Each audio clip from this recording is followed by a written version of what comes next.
Alright, welcome to another tutorial video of Rise of Empires, brought to you by your boys in KOV, Knights of Valhalla in State 97.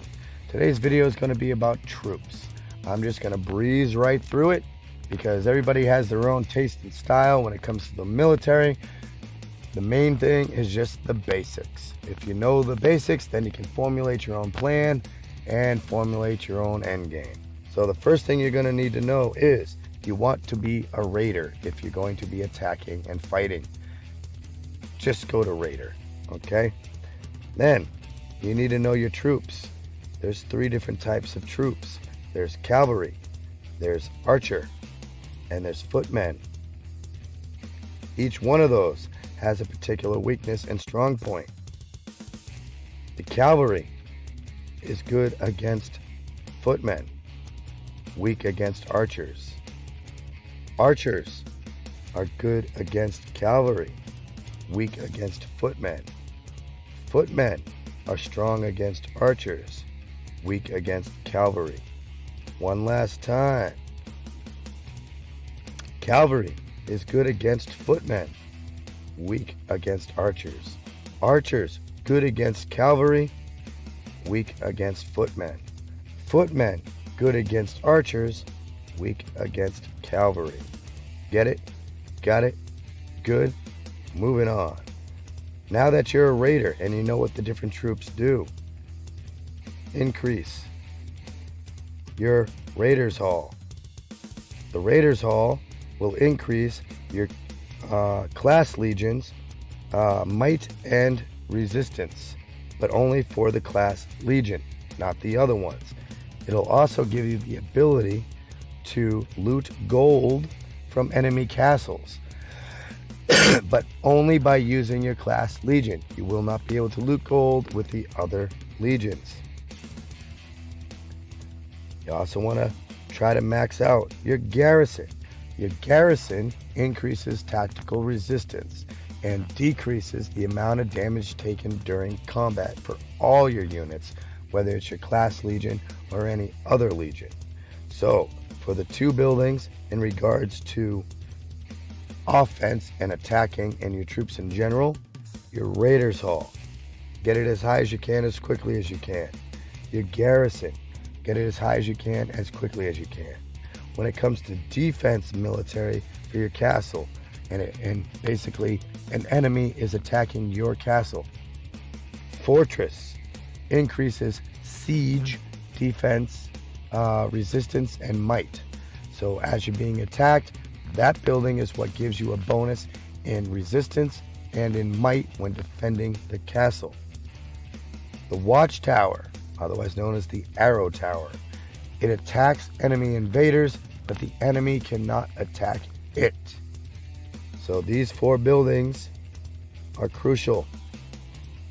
Bam. You want to bring your archery range, cavalry, and barracks, stables, archery range, and barracks up as high as possible. Whatever you like to focus on, if you're an archer, a cavalry guy or girl, or a footman guy or girl, focus on that one particular building first. I happen to enjoy cavalry, so I deal with my stables first.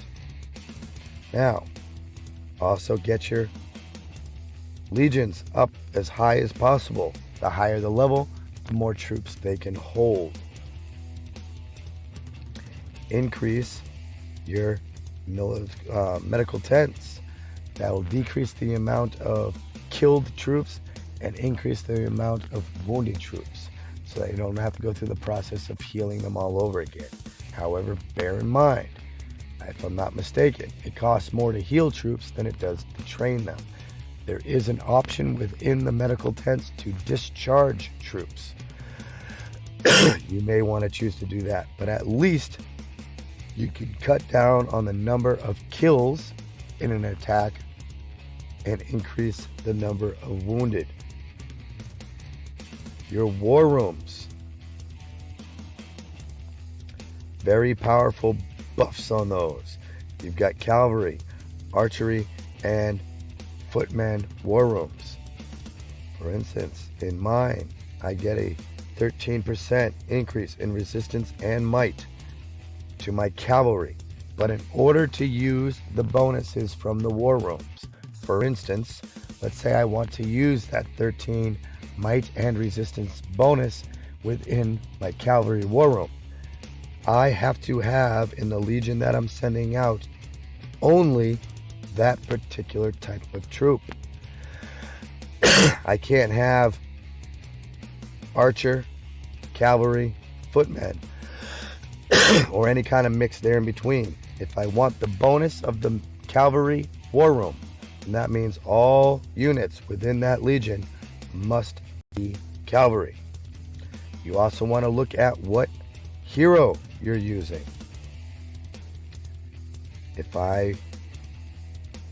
For instance, I have El Zorro here. He is an archer hero. Therefore, the squad he's leading must be archer if I want his bonuses. And notice how there's only archers in this legion. So that means I get the bonuses from the archer war room, plus the bonus from El Zorro, because it's all archers. Please watch the other video I've done. That covers everything you could possibly want to know about heroes, who they are, what their strong points are, and where to place them within each legion. When it comes to science and technologies, you want to figure out which one you're going to use the most. Is it going to be cavalry, footmen, or archer? If it's going to be cavalry, you've got a cavalry technology there you can look at. But your number one priority should be class legion, then some of your other legions. Okay? And your basic military, basic combat, improved medical facilities, and whichever troop you're trying to be a beast in. The priorities given to the technologies should be your class legion, or whatever legion you're focusing on after you've focused on class legion, basic military, improved medical facilities, and whatever type of troop you're using. Now, mind you, this is only if you're going to be spending a couple weeks doing only things for your troops. These researches are not the priority overall. I do a separate video on what technologies you should be focusing on number one at all times. I will repeat it here just because it's useful. Zone commemoration. Zone commemoration is your number one target priority technology to research. If you're not able to research it that particular day, and you instead want to increase your troop strength and everything, then you go to class legion, basic military, improved medical facilities, and whatever type of troop it was that you wanted to be a beast in. I personally do cavalry, so I focus on my class legion, basic military, cavalry training when I'm only focusing on my troops. So that's about it. Before I close out the video, we're just going to do a quick recap. If you want a strong military, you got to be a raider. As a raider, you can build the Raiders Hall, which increases might and resistance for your class legion. It'll also allow you to use your class legion to loot gold from enemy castles, but with your class legion only. Your garrison increases tactical defense. It decreases the amount of damage that your units take during combat. Your watchtower attacks enemy invaders, but the invaders cannot attack it. Your fortress increases siege resistance and might. So when your castle is getting attacked, that's the building that adds resistance and might during siege attacks. You want to increase your stables, barracks, and archery range as quickly as possible, so you can get the highest level troop that you can as quickly as possible. You want to increase the level of your legions. The higher the level, the more troops you can hold. You want to increase your medical tents. The more higher the level of the medical tents, the more wounded, the less killed.